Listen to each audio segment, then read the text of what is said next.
come to questions. The Secretary of State for Foreign and Commonwealth and Development Affairs, Paula. Number 1, Mr. Speaker. Foreign Secretary. With permission, Mr. Speaker, I'll answer questions 1 and 3 together. We want a credible and irreversible pathway towards a two-state solution, a safe and secure Israel along a viable, sovereign Palestinian state.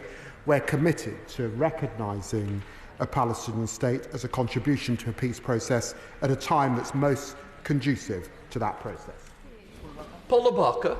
Thank you, Mr. Speaker. And may I associate myself with your remarks about John, the doorkeeper? Who knew that Oliver's 70s disco would be the same? Anyway, thank you to my most honourable friend for his reply. I must press him further on government recognition of a Palestinian state. This should have been a starting point 30 years ago.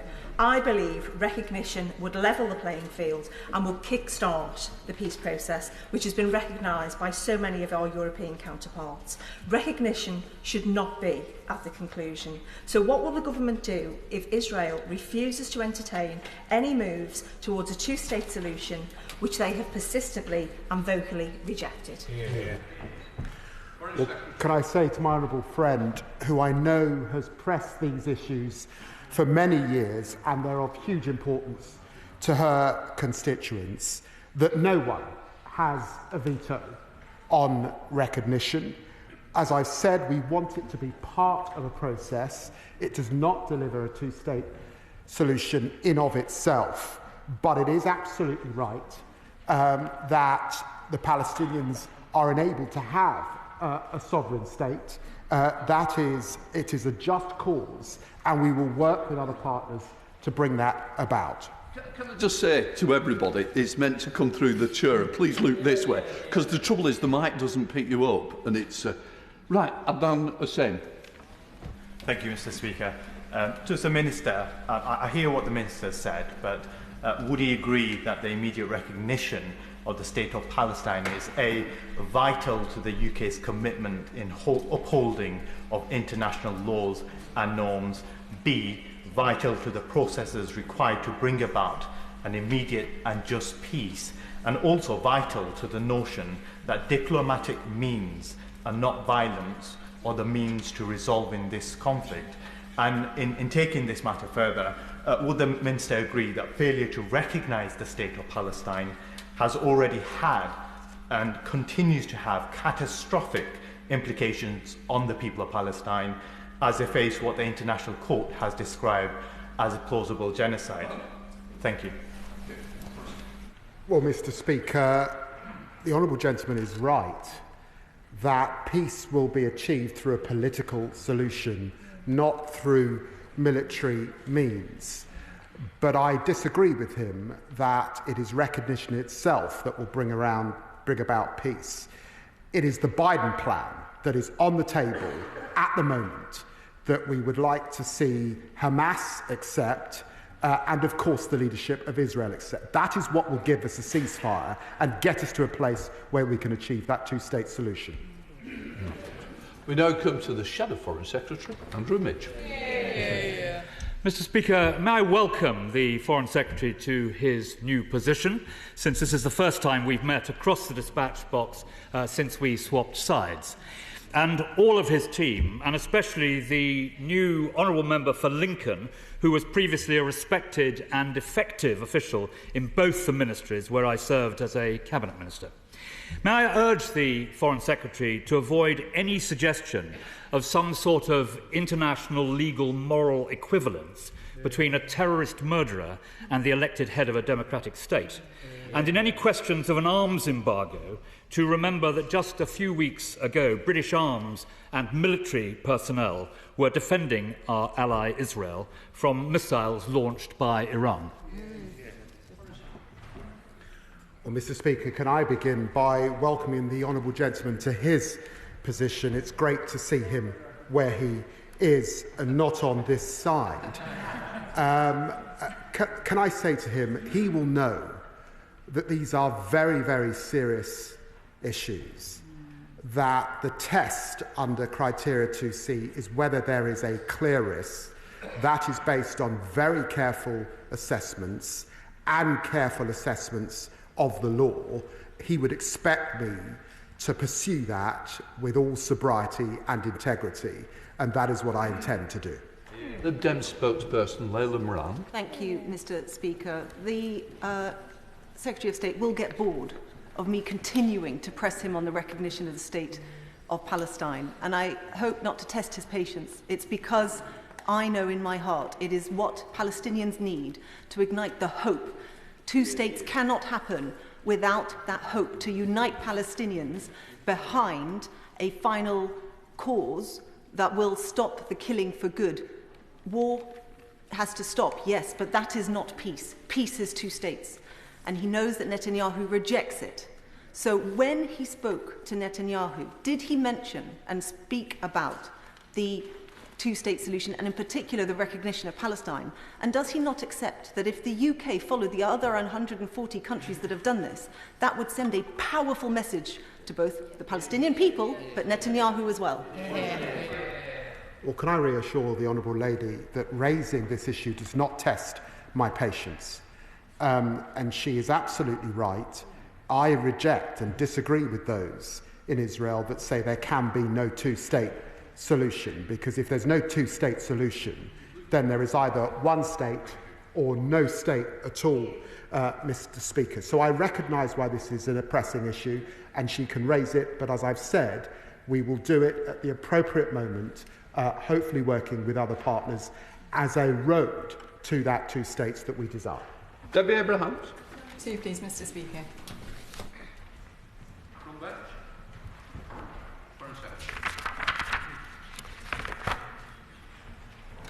In my second week in the role, I travelled to Israel and to the West Bank and called an immediate ceasefire, something none of my predecessors had done. And in my meetings with both leaders, I called for an immediate ceasefire and made the urgent case, as has been described, for a credible and irreversible pathway towards a two-state solution. Debbie Abrahams. Thank you, Mr. Speaker. And I welcome my right honourable friend and all the team to their place.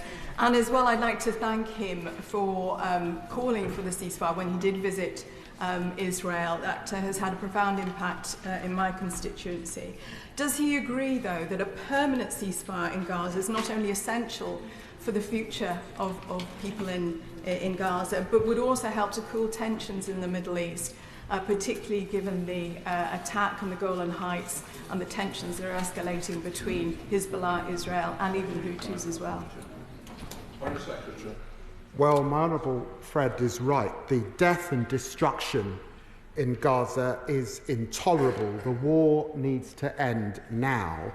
And it is also the case that, given the escalation of tensions in the region, if that Biden plan is adopted by both sides, we would see that escalation come down. And so for life in Gaza, but also across the region, it is important that that plan is adopted now. Gon McKee. Question number 4, Mr. Speaker. With permission, Mr. Speaker, I'll answer questions 4, 5, 6, 10, 15 and 22 together. The people of Gaza face a humanitarian catastrophe. Humanitarian aid is a moral necessity. Almost 90% of the population in Gaza have been displaced, and the Integrated Food Security Phase Classification's recent famine risk assessment found there was a risk of famine across the whole of Gaza. Can I thank the Minister for her answer? Last week I met with the Palestinian ambassador to discuss the heartbreaking crisis in Gaza. Since April, the volume of aid cargo entering the Gaza Strip has decreased by around 50% at the same time as hospitals remain damaged or in many cases destroyed. That's why I welcome the Foreign Secretary's commitment to resume UNRWA funding and his demands for a ceasefire in the region. So can I ask the Minister, having resumed that funding, what steps the Government are taking to allow this vital aid into Gaza and help those so desperately in need? I'm grateful to my honourable friend for raising this issue, and we are deeply concerned at a number of the developments that he mentions. The UK is providing and will continue to provide significant humanitarian support to Gaza. However, we are also clear Israel must meet its commitment to flood Gaza with aid. It is vital. Richard Bergen. Thank you, Mr Speaker, and I very much welcome the Foreign Secretary's decisions on the International Criminal Court and on UNRWA funding. This morning I met with Oxfam, and they told myself and other members of this House that they predict that in this summer, when Parliament's in recess, up to 7,000 people in Gaza will be killed or injured, up to a third of them children. Given this, can the Minister outline what urgent steps the government will take this summer in order to end this horror, including ending UK arms sales to Israel? Thank you, Mr Speaker. Mr Speaker, too many people have died in Gaza and too little aid is getting in. We are clear that Israel must take concrete steps to protect civilians and aid workers in accordance with international humanitarian law. This includes deconfliction between military and humanitarian operations and supporting the minimum operating requirements of the UN agencies, as well as, of course, the other matters that my honourable friend, the Foreign Secretary, laid out, including the need for an immediate humanitarian ceasefire. Deirdre Costa. Thank you, Mr Speaker. Last week I met with some of my constituents in Ealing Southall who live in the Hanwell Broadway area, and they told me about Hanwell Friends of Sabastia, a friendship and support network between our corner of West London and a village in the north of the West Bank. So my constituents have heard firsthand how Palestinians are suffering across the territory. Could I ask what difference this decision to restart funding for UNRWA, the UN aid agency, will make to the lives of ordinary Palestinians, and what discussions she has had with UNRWA's Commissioner General to maximise that impact on the Palestinian people? Thank you, Mr Speaker, and I'm grateful to my honourable friend for raising this matter, because we are clear that UNRWA is the only humanitarian organisation that's able to operate at the scale required in Gaza. Now, the Foreign Secretary, as members will be aware, confirmed to the House on the 19th of July that the UK would resume funding to UNRWA. On the same day, I met with the UNRWA Commissioner General, Philippe Lazzarini, to understand more from him about the situation on the ground, but also reforms that UNRWA itself is undertaking. We also talked about this government's release of £21 million in new funds to UNRWA to support its life-saving work in Gaza and the provision of basic services in the region. Laura Kirk-Smith. Thank you, Mr Speaker. My constituents in Aylesbury are appalled by the death and destruction in Gaza. They know, like we do, that only an immediate permanent ceasefire in exchange for the return of the hostages will put an end to this unacceptable and unbearable suffering. In the meantime, the Minister referenced the Israeli government's promise to flood Gaza with aid. The reality is that they are putting in place repeated and deadly obstructions. What conversations has the government had with Israel to ensure that the Israelis end this denial of life-saving assistance? Thank you, Mr Speaker, and I'm grateful to my honourable friend for a question. I know she has a personal interest in this area and indeed experience from humanitarian work before she came in to this place. Now, when the Foreign Secretary was in Israel, he pressed Prime Minister Netanyahu to open all border crossings, including Rafah, to facilitate a significant increase in aid and to allow the safe, effective distribution of aid within Gaza. We will continue to press urgently for this. Thank you, Mr Speaker. Despite designating al-Mawasi as a humanitarian safe zone, there have been multiple Israeli airstrikes which have killed dozens of civilians and wounded many more, and resulted in the bombing of a compound belonging to the charities Medical Aid for Palestine and International Rescue Committee.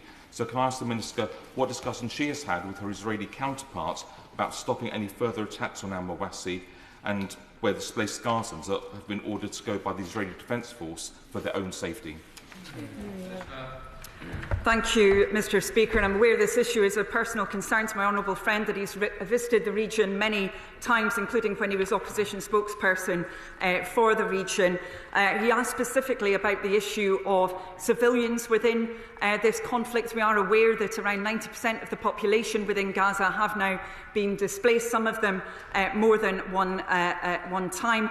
We are very, very clear. We need to have a situation where civilians are protected, where aid workers are also treated in accordance with international humanitarian law. We need to ensure that there is deconfliction, and as I stated before, those are matters that we have been pressing as the new government. Thank you. Ruth Cabré. Thank you, Mr Mr. Speaker, the World Health Organization has warned that the lack of sanitation and clean water due to the humanitarian crisis in Gaza means there's a real risk of polio spreading undetected among the people of Gaza. Will the UK government consider supporting a mass vaccination programme in Gaza?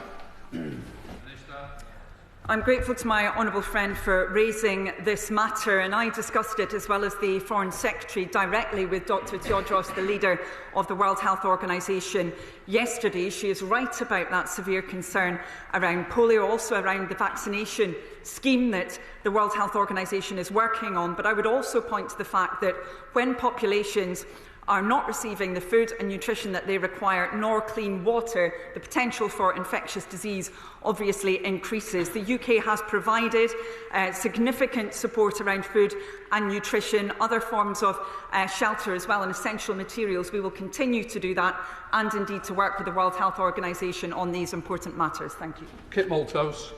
Thank you, Mr. Speaker. While the eyes of the world are rightly on the shocking situation, dystopian situation in Gaza, we should not forget the humanitarian situation in the West Bank, where a largely defenceless population is being ever more persecuted, exposed to violence, seeing their homes and land stolen. Can we please have a comprehensive set of sanctions against violent settlers, the organisations that support them in their activities, and those that are complicit at a state level in what they're doing? I'm grateful to the Right Honourable Member for raising this issue, and the health and well-being of those in the West Bank was again one of those issues that I discussed with General Lazzarini, obviously from UNRWA, because we are concerned about that situation. We, as one would expect, are keeping all sanctions regimes under review, including this one, and we remain concerned about the situation both for the population but also in terms of the longer term issues around a two-state solution that were referred to previously. Al Pinkerton. Mr. Speaker, thank you very much. And I thank the Secretary. The government have announced a strategic defence review, but the challenges that the UK faces in the mid-21st century are military-related, they are development-related, and they are diplomatic-related. And I would just like assurance that the Foreign Office is going to have a distinct role to play in the strategic defence review, particularly given the light of the conversation that we've just had, that shows the complexities of the UK's global posture in the 21st century. Thank you. I'm grateful to the Honourable Member for his point. Of course, all of these issues interrelate strongly. We are absolutely determined that we will be working with colleagues in defence, as well as indeed across the whole of government, so that we ensure that we are putting our country's interests first, and above all, protecting our security, the first responsibility of any government. Thank you. Thank you, Mr. Speaker. In recent months, Hamas have targeted Israel's Kerem Shalom goods crossing with rockets and mortars to prolong the misery of their own people, and are also estimated to have spent $150 million constructing their terror networks, misappropriating aid. So does the Minister accept that Hamas will always prioritise conflict with Israel over the well-being of their own citizens in Gaza, and that more steps need to be taken to stop the misappropriation of aid by Hamas? Thank you, Mr. Speaker. I'm grateful to the Honourable Member for his question. Of course, aid materials must always be provided directly to those who are in need, particularly in a situation of humanitarian catastrophe, which is the case currently within Gaza. It is incredibly important that food and nutrition, clean water, other forms of sanitation, medicines and shelter are provided directly to those in need. They must not be misappropriated. That is absolutely fundamental. Of course, these are issues that we've discussed, for example, with UNRWA when we met with them, that we have discussed with other aid agencies as well that are involved in the region. Thank you. Brendan O'Hara. Speaker, key to ending the humanitarian crisis in Gaza, of course, is to stop selling weapons to those who have shown they're prepared to use them indiscriminately against civilians. It's been suggested that the government will continue to sell defensive weapons, but given that Israel defines its entire campaign as defensive, how do they propose to tell us at the end of the review on international humanitarian law just how many of the 40,000 civilians who have been killed were killed with defensive weapons as opposed to offensive weapons? And on what legal basis would such a determination be made? The honourable member, I believe, will be well aware that this is a legal process. It is one which has to be complied with. This government is absolutely clear that we must act with integrity and ensuring that we are following all of those legal procedures, as indeed the Foreign Secretary set out last week in this House and as he's just set out this morning. Thank you. Richard Ford. Mr. Speaker, as Shadow Foreign Secretary, the Right Honourable Member for Tottenham urged David Cameron to publish the FCDO's formal legal advice on whether Israel is breaching international humanitarian law in Gaza. As Foreign Secretary, does the new ministerial team still think there is a compelling case to publish the government's legal advice, and will the government be publishing it? Thank you, Mr. Speaker. I'm grateful to the honourable member for his question. The Foreign Secretary has been crystal clear on this, that he will be as transparent as he possibly can. He will ensure that Parliament is fully updated on these matters. Mr. Speaker, and thank the Minister for that response. Minister, if we want to improve the humanitarian situation in Gaza, then it's quite clear what we have to do. What the free world has to do, that's get rid of Hamas, the murderers and the terrorists that they are. They hide amongst the schools, they hide in the hospitals, they hide amongst the civilians. They are the people that are bringing the death to the Palestine. If the Palestinians, and we want to give them the humanitarian aid that we should, then get rid of Hamas. Thank you, Mr. Speaker. I'm grateful to the honourable member, and of course this government recognises that Hamas has used civilians as human shields. We are deeply concerned about the humanitarian situation. I have set out a few moments ago our response to that. We need to ensure that civilians are protected, and we will continue to press for that as a matter of absolute urgency. Phil Brickle. Question number 7, Mr. Speaker. I thank the honourable gentleman for his question, and this government is determined to increase the pressure on Russia and continue to support Ukraine. We will keep our Russia sanctions regime under close review and will go further to reduce Russia's capacity to wage war. The government has already taken early further action, including the EPC, in sanctioning an additional 11 ships as part of efforts to disrupt and deter Russia's shadow fleet. And I, in my early meetings, have raised our Russia sanctions consistently with partners and will continue to work with our closest allies in Europe and the United States. Brickle. The UK has sanctioned 2,000 individuals and entities since Russia's unlawful full-scale invasion of Ukraine. Yet, since 2022, there's just been one instance of UK law enforcement securing sanctioned funds. What discussions is the Minister having with counterparts across government to ensure that those who evade sanctions are held to account and that money held unlawfully is secured for the public purse? Well, can I thank my honourable friend for his question? It's a very important question. He's absolutely right to raise it, Mr. Speaker.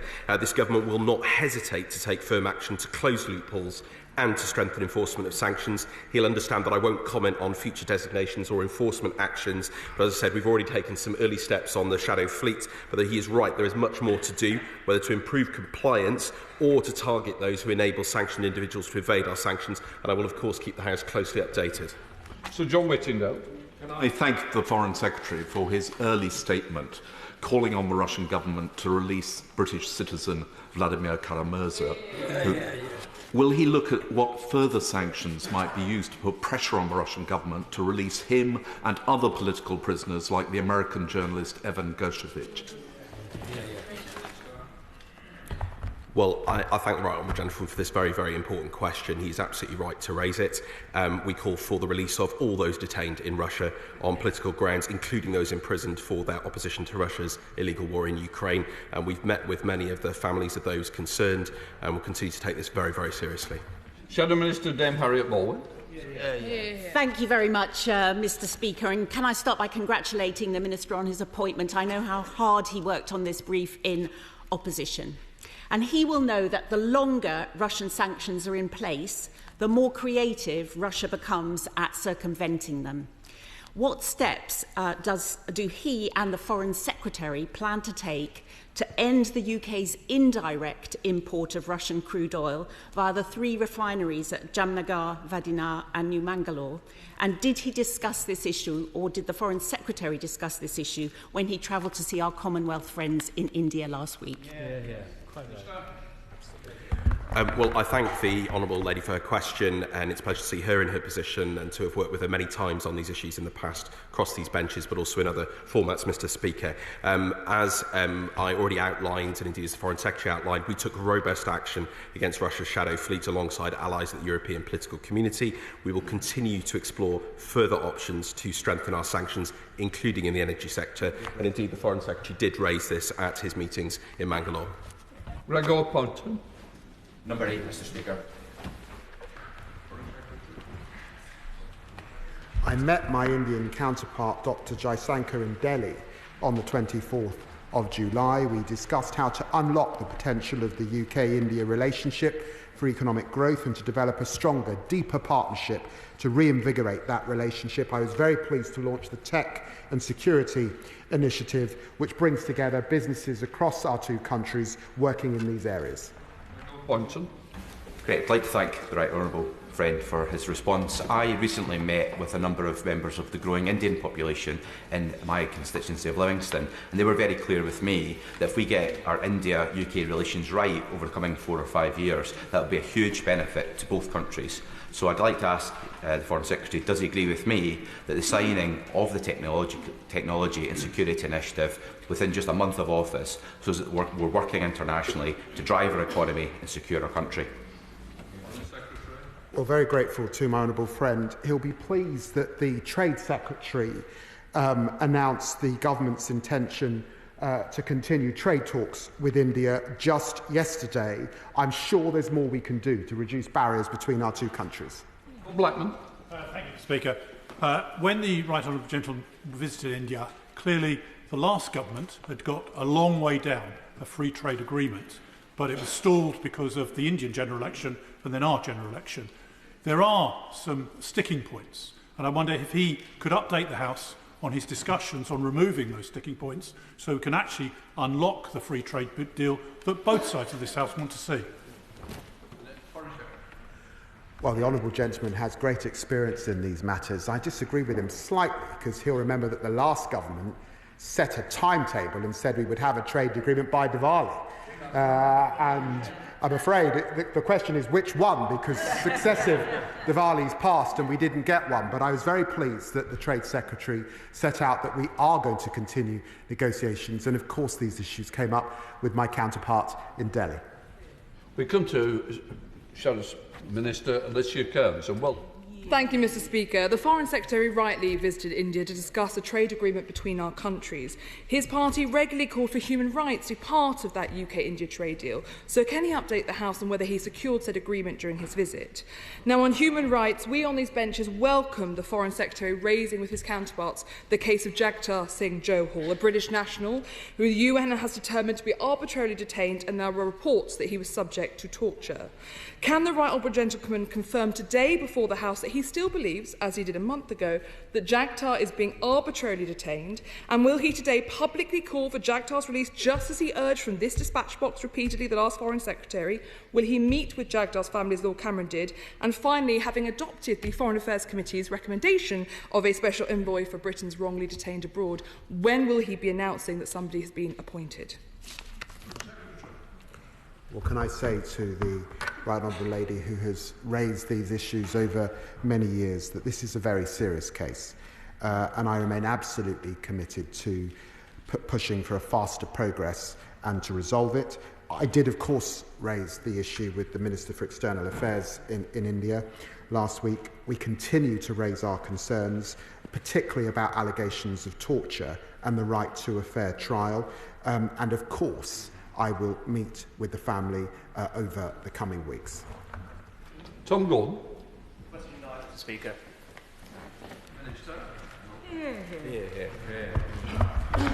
Mr Speaker, Iran's continued repression of women and girls, ethnic and religious minorities and human rights defenders is unacceptable. We will continue to work with international partners to hold the regime to account, including at the UN Third Committee later this year. Dan Gordon. Mr Speaker, the Iranian authorities have been systematically targeting BBC Persian staff and their families in an attempt to intimidate them into stopping their work as journalists.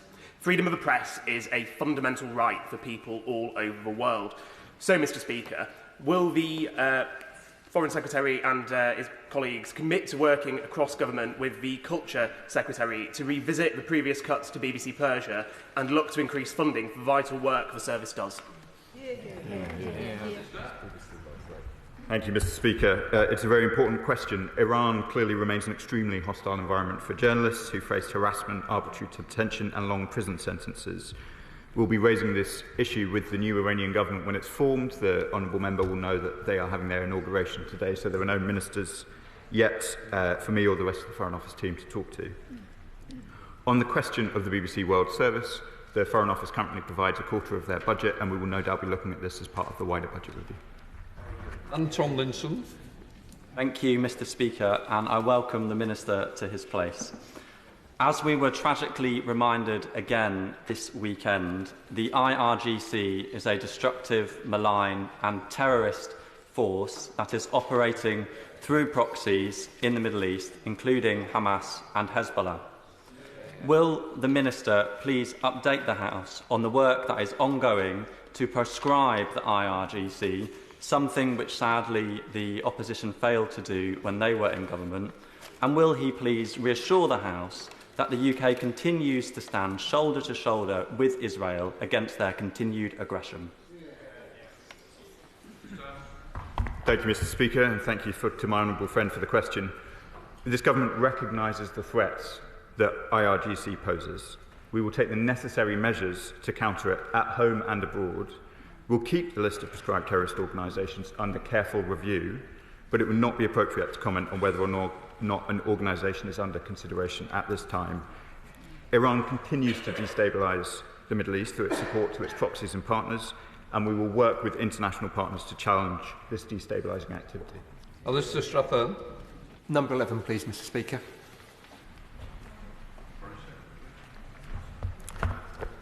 Well, one of my predecessors, Ernest Bevin, was instrumental in setting up NATO in the first place, and that's why our commitment to NATO is unshakable. The Washington summit demonstrated that NATO is bigger, stronger and more united than ever, and the Prime Minister and the Defence Secretary continue to engage with allies, and we're very pleased to make our commitment to 2.5% of GDP for defence spending. Alistair Strathern. Thank you, Mr. Speaker. Some of my proudest moments in my admittedly reasonably short time as an MP so far have been joining my communities back in Shefford to commemorate the incredible role played not just by British but Allied troops based in our local bases in supporting our way of life through the wars. It's in that spirit that I welcome and celebrate Britain's renewed commitment to NATO on the Labour.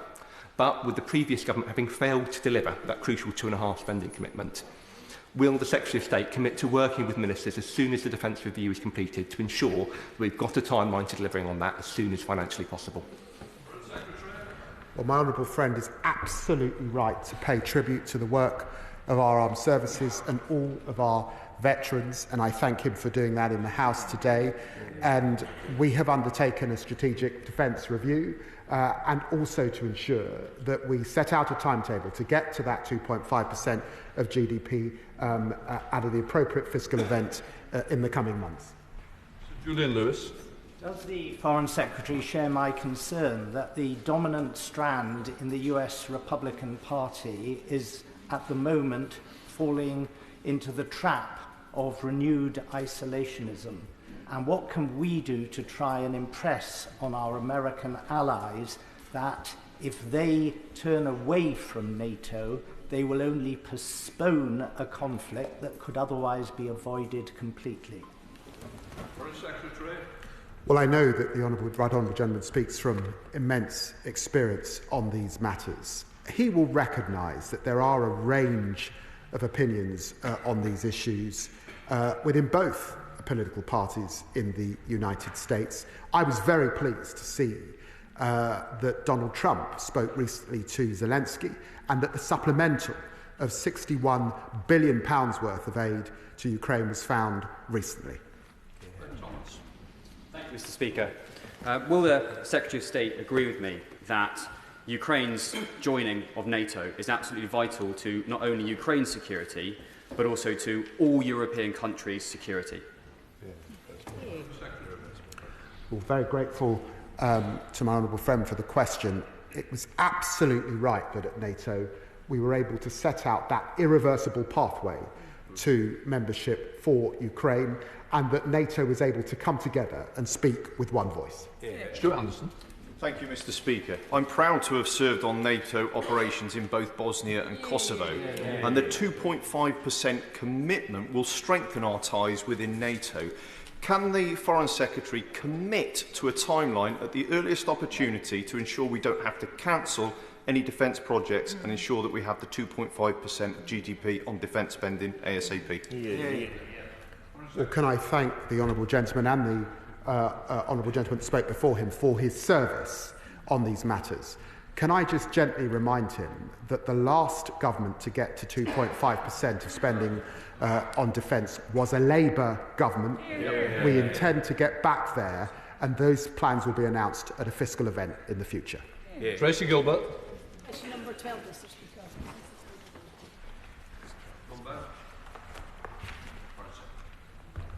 As soon as I came into office, I commissioned new advice on Israel's compliance with international humanitarian law in the context of war in Gaza. We are obliged to look at that advice under criterion 2C for items exported. This is an ongoing process. I pledge to update the House as soon as I can on this very, very serious matter. Tracy Gilbert. Thank you, Mr. Speaker. Can I welcome the change in approach from the government on this devastating conflict in Gaza, and that the review was ordered soon after the Foreign Secretary's appointment. If the review were to conclude that Israel was breaching international law, can the Foreign Secretary confirm that all actions, including halting arms sales, would be considered as part of the government's proportional response? Well, can I say to the Honourable Lady that the criteria under 2C of our strategic exporting licensing is a clear risk of breach of international humanitarian law. Careful assessments have to be made. There is then a legal process to enable me to meet that conclusion, and of course, with all sobriety and integrity, I intend to do that and update the House as soon as I can. Abdul Khan. 13, Mr. Speaker. With permission, Mr. Speaker, I'll answer questions 13 and 16 together. We've been clear that the government must uphold both our domestic and international legal obligations. The UK respects the independence of the ICJ. We received the advisory opinion in the question on the 19th of July and issued a statement which made clear that we will consider the advisory opinion carefully before responding. My colleagues on the front bench have already made clear our opposition to violence from settlers on the West Bank, and I'm happy to expand on that point if the questions would like. Mr. Speaker, I'd like to thank the Foreign Secretary for showing bold leadership and unequivocal support for international law by dropping the previous government's opposition to the arrest warrant against Netanyahu.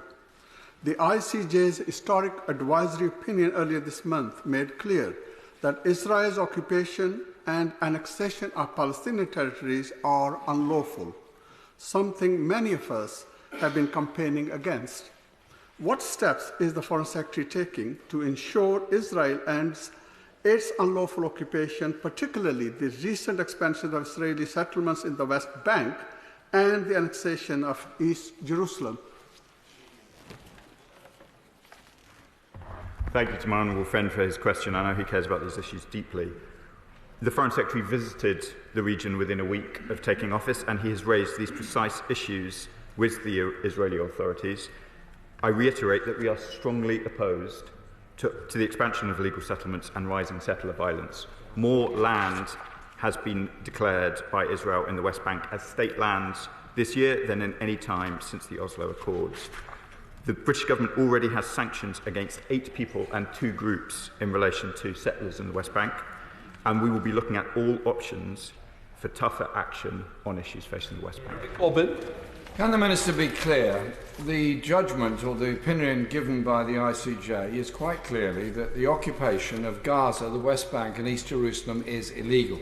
The settlement policy is illegal. Does the government accept that view? In accepting that view, what actions are they going to take to ensure that appropriate sanctions are made against Israel, including ending arms supplies to them, to ensure that that judgment is carried out and the people of Palestine will be able to live in peace and not under occupation. I thank the Right Honourable Member for his question. This is an extremely complex finding of 90 pages issued after considerable deliberations by the ICJ, with a variety of views from the judges. As we said at the time, it will take us some time to respond to the full judgment, and we'll update this House when we're in a position to do so. Sanctions will remain under review, as I've discussed in the previous answer. Question number 14, Mr. Speaker. Thank you very much, Mr. Speaker. Bangladesh is an important Commonwealth friend. However, we do remain deeply concerned about the recent events, and I thank the many members across this House who have raised it with the Foreign and Commonwealth and Development Office. I spoke to the Bangladesh High Commissioner on the 19th and 23rd of July, and then on the 22nd of July, my Right Honourable friend, the Foreign Secretary, called for an end to the violence and for democratic reforms and the rule of law to be protected. Thank you, Mr. Speaker. Following the high death toll among student protesters, international human rights bodies are reporting further crackdowns on dissent, from mass arrests and enforced disappearances to torture and unlawful killings.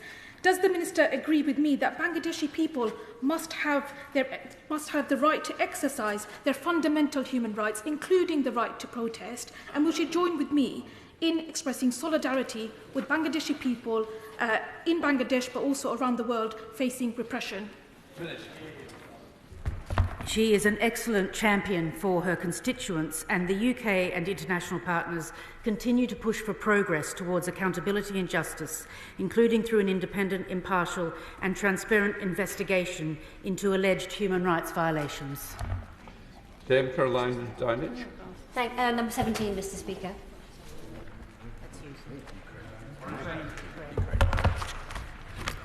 Give me. Oh dear.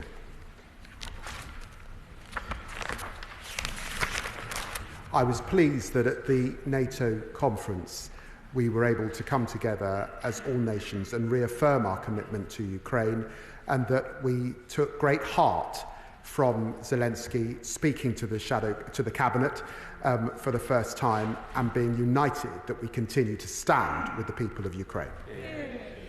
Dame Caroline Downage. Thank you, Mr. Speaker, and of course I welcome his commitment and the government's commitment to supporting Ukraine, and the provision of military aid and humanitarian aid is important, but sadly it won't be enough to secure long-term peace. So will he reassure me that if and when Ukraine seek peace talks, the UK will stand by them and support them absolutely in their efforts to bring this wasteful and terrible war to a conclusion?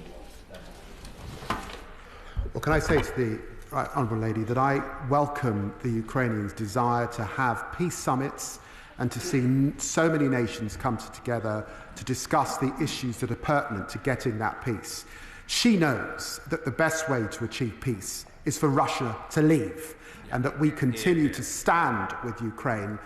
And just as we committed in opposition for this to be a cross-party issue, I'm very grateful that the honourable gentlemen in the front bench are ensuring that this remains a bipartisan issue here in the UK Parliament.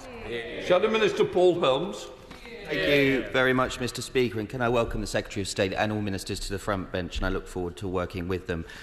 Can the Secretary of State reassure the House that he is working flat out, as was the last government, to make sure that the roughly £2 billion of funds generated from the sale of Chelsea Football Club gets distributed urgently and reaches those in desperate need of humanitarian assistance due to Russia's illegal invasion of Ukraine? And does the Minister agree that Chelsea FC is effectively now one of the largest charitable organisations in the country, and the sooner the funds are mobilised, the better?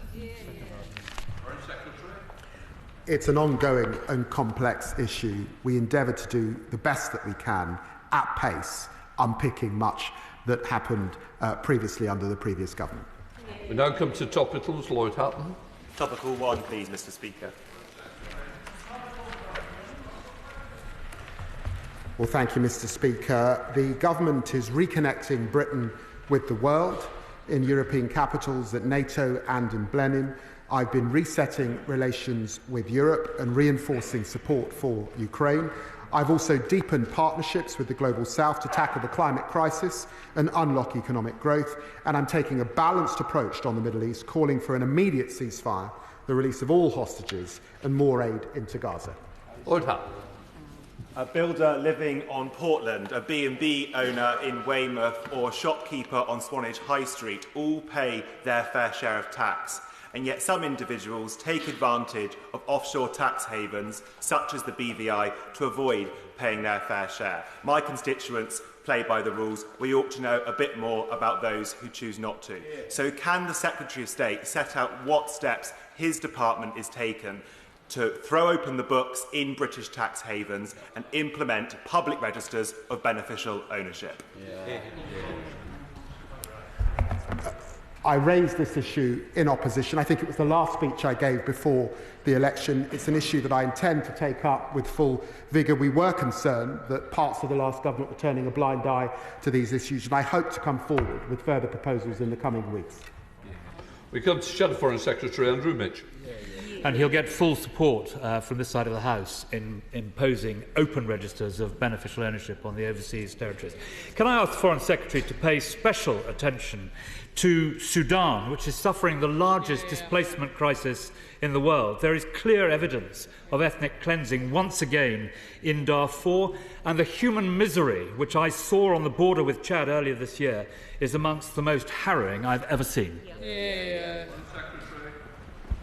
Well, I'm very grateful to the Honourable Gentleman for raising the issue of Sudan. I was able to raise this issue with G7 foreign ministers in my first days in office, and I continue in discussion with the United States, who, as you know, have summoned a gathering in Switzerland to try and achieve that peace. Andrew Mitchell. Thank you, Mr. Speaker. Both main parties committed in their manifestos to restore the 0.7% international development target. And as you will have seen, last year we reached nearly 0.6%. So will you discuss with the Treasury returning to 0.7, not in one bite, but over the next 2 years? This would secure best value for money for British taxpayers and also help those most in need.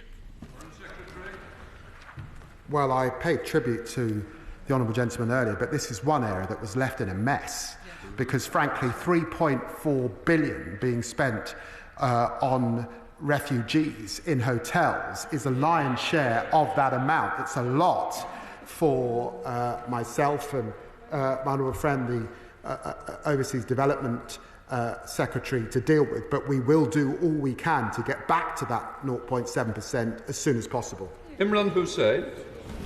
Mr. Speaker, next week marks 5 years since the illegal revocation of Article 370 and 35A, taking away what little autonomy the Kashmiris had and paving the way for further persecution of the Kashmiris by the Indian Armed Forces. So will the Minister make clear she's committed to upholding international law and confirm that the UK will uphold UN Resolution 47 that demands the birthright of the Kashmiris to a free and fair plebiscite?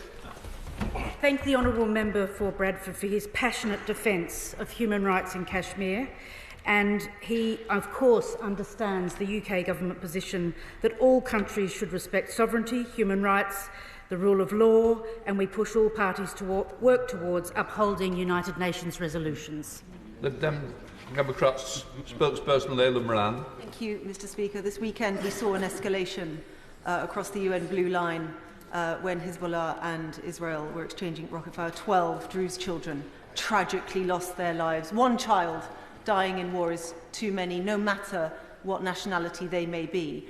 But this region is a tinderbox. What is the Foreign Secretary doing to calm the area now that we have seen an escalation? Because surely that would be a disaster for the region. Foreign Secretary. Well, the Honourable Lady is right. The situation on the de facto border between Lebanon and Israel is very concerning. We urge all parties to act with caution. The UK condemns the strike in the Golan Heights that has tragically claimed the lives of 12 people. Hezbollah must cease their attacks and their destabilising activity. I was pleased to speak to the Prime Minister yesterday, and there will be more that I will say on Lebanon in the coming hours. Ian Byrne. On the 19th of July, the Foreign Secretary stated that 500,000 people in Gaza are at phase 5 of acute food insecurity, the classification definition that indicates starvation and famine. UNICEF had already reported 29 children have died from malnutrition. How does the government plan to change this reality as Palestinians face the harrowing reality of death by starvation because of a political choice? I'm grateful to my honourable friend for raising this issue. We discussed it obviously previously within this session. We're deeply concerned about the humanitarian situation within Gaza. We have obviously reflected that in our policy response, but also in our humanitarian response as well. That's included, for example, the statement that was made by the Foreign Secretary on his visit to the region, where he committed £5.5 million to UK Med. They're providing a field hospital on the ground, which is desperately needed. We've also ensured that there will be continued provision of the items of medicine and food and nutrition that's required, and play our part in that. Thank you. Ian Room. Mr. Speaker, the united support for Ukraine is not shared in the United States, with worrying comments by the Republican vice presidential candidate. So, Mr. Speaker, I know the Foreign Secretary knows Mr. Vance. Can he tell the House what assurances he has from him regarding financial and military support for Ukraine should Trump win? Well, can I say to my honourable friend that the US has committed over £135 billion in support for Ukraine, including the £61 billion supplemental for Ukraine, and we thank them for that. I was very pleased to meet with JD Vance at the Munich conference and then subsequently in Washington, DC, and I continue to have a good conversation with him about these very important issues. Paula Barton. Speaker, the destruction and loss of life in Bangladesh is of grave concern to me and a great number of my constituents. I welcome the Minister's conversations that she has already had with Bangladeshi counterparts in urging for calm. Can the Minister advise what measures are being taken to support British nationals in Bangladesh? And will she join me in thanking the Bangladeshi community in my constituency of Liverpool Wavertree, who contributes so much to our city? I thank my honourable friend for being so active on this issue, including at the parliamentary engagement on Bangladesh last week. The UK is deeply concerned by the violence by state and state-sponsored actors, and we have updated the travel advice, and all of the information is available on the FCDO website. And we will be very open to taking personal emails from her or any other members who have constituents who have got concerns either in Bangladesh or in the UK. Richard Holden. Thank you very much, Mr. Speaker. In quick succession, this new government has renewed unconditional funding for UNRWA despite the Hamas links. It's also endorsed the ICC's very controversial case. Following Hezbollah's attacks at the weekend, will the government reflect on the step-by-step abandonment of one of our closest allies in the Middle East and the potential impact that this could have on continuing rather than curtailing conflict and delaying the peace settlement that we all want to see in the Middle East? Can I say to the honourable gentleman, there is absolutely no abandonment of our close ties and our relationship with Israel, and it was hugely important for me to speak to both the Prime Minister and the President to reiterate that, of course. But it was also right in reflecting on the work of Madam Colonna and her report, and I urge him to read the report and read the recommendations, that like all of the rest of our international allies, that we do come forward with the funding. We did that with an extra 21 million. And can I remind him that $1 million of that is to ensure that those recommendations are implemented, to ensure the neutrality of UNRWA. Bagan. Mr. Speaker, what steps is the government taking to ensure that Israel complies with its international legal obligations following the recent rulings by the International Court of Justice? I know my honourable friend has taken up these issues time and time again from the dispatch box. Let me make clear, the expansion that we have seen this year is entirely unacceptable. It's more than the last 20 years that we've seen combined. We are keeping these issues under review, and of course I raised that with Prime Minister Netanyahu when I saw him in Israel. Manuela Portugala. Thank you, Mr. Speaker. Will the government commit to do whatever it can to urgently secure an immediate ceasefire in Gaza, get the hostages home, and to re-establish as soon as possible a dedicated peace process to set us on the path to a two-state solution raised by many of my honourable friends today, including the member for Oxford West and Abingdon. Well, I think the Honourable Lady speaks for the whole House in the way that she has put her comments, and I give her that undertaking. Kate Osborne. Thank you, Mr. Speaker. Can the Minister tell me what steps are being taken to support peace and human rights in Colombia? And as the penholder for the UN Security Council, can the Minister say more about what steps the government can take or any new initiatives to support the full implementation of the 2016 Colombian Peace Agreement? Thank the Honourable Lady for her question. I know that she has visited the region and has a keen interest in it. Colombia, of course, is one of the 32 countries currently designated by the FCDO as a human rights priority country. We work closely with the government and communities, including Indigenous communities, to work on violence against women and girls, and the UK has committed £80 million towards peace, stability and human rights, working together with civil society across the piece. Sir Roger Gale. Mr. Speaker, this summer marks the 50th anniversary of the illegal occupation and invasion by Turkey of the northern part of the island of Cyprus.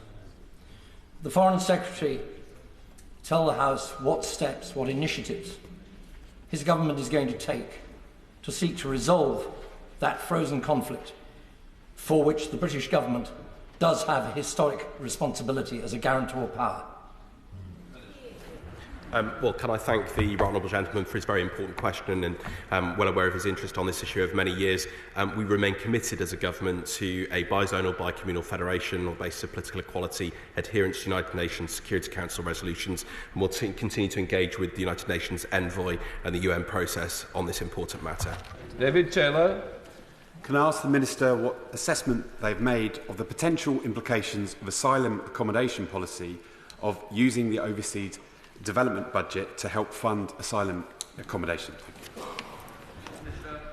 Thank you, Mr. Speaker. This government is committed to restoring overseas development assistance, as we mentioned before, to 0.7% of GNI as soon as fiscal circumstances allow, and overall to restoring our development reputation and reconnecting our country to countries in the global south. Now, the delivery of aid by this government is made more challenging by what took place previously, the uncontrolled expansion of so-called in-donor refugee costs. In 2023, the UK spent £4.3 billion of overseas development assistance on in-donor refugee costs. That's 27.9% of UK ODA. We are determined to ensure that we do not have the kind of unplanned reductions we saw before. Thank you. Thank you, Mr. Speaker. What steps will the British government be taking following the highly disputed election result in Venezuela of election of President Maduro in working with our American colleagues over the disputed land in Guyana to prevent any incursion there?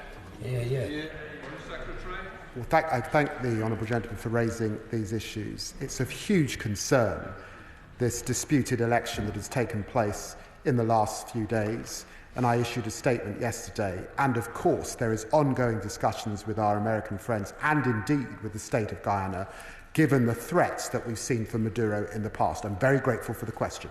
Ben Coleman.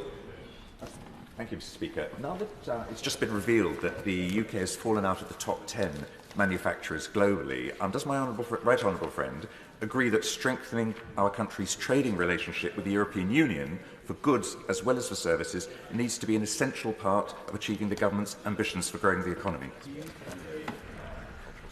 Well, my honourable friend is absolutely right that our biggest trading relationship is with the European Union, and he will know that the former Prime Minister Boris Johnson got the paper-thin deal that he did. We haven't yet got a new commission in place. We've are absolutely committed to a new veterinary deal and to dealing with the issues of qualifications particularly, but we will take forward discussions with the European Union in good spirit in the coming months as soon as they're in place. Sir Gavin Williams. Thank you, Mr. Speaker.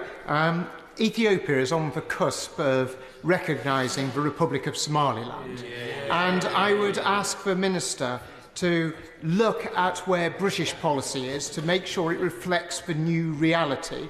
And I'd ask if she would maybe have time to meet with me to discuss how we can strengthen and deepen our relationship between Britain and the Republic of Somaliland. Thank you, Mr. Speaker. The UK has encouraged dialogue between Ethiopia and Somalia when it comes to this issue of the Ethiopia-Somaliland Memorandum of Understanding. We've also expressed our full respect for the sovereignty and territorial integrity of the Federal Republic of Somalia. Of course, I would be happy to meet with him on any issue, including this one. Thank you. Alex Sobel. Thank you. I welcome my honourable friend and his team to their places. I've discussed with many of them the chronic human rights situation in West Papua over many years. In 2019, President Widodo invited the High Commissioner for Human Rights to visit West Papua. That visit has not yet taken place. What steps is the government taking to ensure that visit takes place, both the Indonesian government and with the United Nations? I thank my honourable friend for his inter-parliamentary work on this important question. The UK strongly supports the efforts of the authorities and civil society to address the legitimate concerns of the people of Papua, as he's highlighted many times in this House. We continue to monitor the situation in Papua, including the ongoing issue of internal civil displacement caused by clashes between separatists and Indonesian security forces in Papua. The UK remains supportive of a visit by the UN High Commissioner for Human Rights. Mr. Speaker, has the Foreign Secretary had an opportunity to meet with his counterpart in the Irish Republic, given the ministerial statements there in recent months regarding the thousands of people that they believe to be there illegally, that they say have come from the United Kingdom, and what can be done to try and resolve that matter in a way that will satisfy both nations? Well, I was very pleased, alongside the Prime Minister, to meet with the Irish Taoiseach and to discuss these and other issues. You and I are both old enough to remember Tiananmen Square. The use of lethal force on student protesters in Bangladesh has rightly been condemned by our government. Can I urge that the Bangladeshi investigation, that they put pressure on that it has an international element, because a country that can just turn off all communications with the outside world and controls all institutions right down to their stormtrooper-like police shouldn't just be allowed to mark its own homework. My right honourable friend, the Foreign Secretary, has been very clear that what has happened in the last couple of weeks in Bangladesh is not acceptable, and we've raised that on a number of occasions, including the nature of the judicial review which is currently being undertaken by the government of Bangladesh. Dance. A 25-year-old constituent of mine went missing on the evening of Saturday the 13th of July in Sardinia. The Italian authorities called off the search on Friday.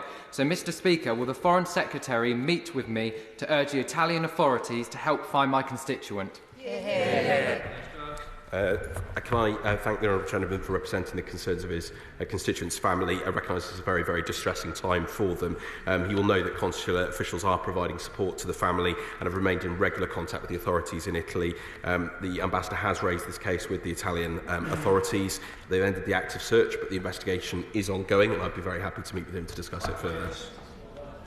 Can I thank the Secretary? Can I thank the Foreign Secretary and his team for the £500,000 committed to the Caribbean after the devastation on Grenada and Carriacou from Hurricane Beryl? But can I press him and the team with the fact that the Caribbean is at the sharp end of the climate crisis? So can he tell the House what plans he has to advocate at COP29 for a replacement to the £100 billion climate finance deal? Well, I'm very grateful to my honourable friend for taking up these issues from the backbenches. He will know that I was dealing with these issues on day one in office. Very sadly, this is the beginning of hurricane season across the region. So I keep in close touch with my Caribbean colleagues and expect to have further conversations later today. And of course, we will be taking up these issues as we head to COP. Shawkat Adam. Thank you, Mr. Speaker. I'm sure the House will agree with me that the situation in Gaza, and particularly for children, is absolutely horrific, with reports estimating that up to 50,000 children are requiring health-related treatment, and that's not even including conflict-related injuries. Will the Secretary of State agree with me that, along with international partners, we must secure a mechanism that allows these children to be treated here in the UK, especially as many hospital facilities have been erased in Gaza? Thank you, Mr Speaker. The issue of medical treatment within Gaza is one that this government takes very seriously, including that, of course, for children. We have reflected that in our operations since coming in to office, particularly around supporting UK Med, which operates a field hospital that the member may be aware of. As I mentioned before, the Foreign Secretary announced £5.5 million going towards its operations. Now, that includes covering support for trauma, other forms of public health as well within Gaza. And we will, of course, keep this under review. There's extreme need. Thank you. Egan. All of us here want to see an end to the conflict in Gaza and Israel, and that means getting to a lasting peace as soon as possible. Growing in concern that we're seeing rising hostilities on the north of Israel with Hezbollah, with a deadly increase attacks targeted against civilians. Hezbollah, of course, an Iranian-funded terror group which has entrenched itself in southern Lebanon. Can the Foreign Secretary give us reassurance that Britain will play a full part in working with Israel and other allies to counter this threat? Well, I'm very grateful to the honourable friend for the question. Further escalation is in nobody's interests, and can I reassure him, we understand who sits behind Hezbollah, and that is Iran. And they have been engaged in a lot of activity to drive escalation forward in the region. So, of course, I want to give him that reassurance. Final question, Bob Black. Thank you, Mr Speaker. 111 hostages are unaccounted for in Gaza. Some are foreign nationals, but most are Israeli citizens. Recently, bodies were recovered from under Yunis Khan, the city, demonstrating that Hamas have complete contempt for humanitarian areas. What action is the Foreign Secretary taking to secure the release of the hostages? And will he guarantee that Hamas will play no further part in the governance of a state of Palestine? I can say to the honourable gentleman, it was very important for me to meet with hostage families when I was in Israel. I've spoken to hostage families since returning back to the country, and of course we are giving all assistance we can to the Israeli authorities to ensure that those hostages get out. And I really want him to understand that we have this as a #1 concern. Those hostages need to be returned. That completes questions.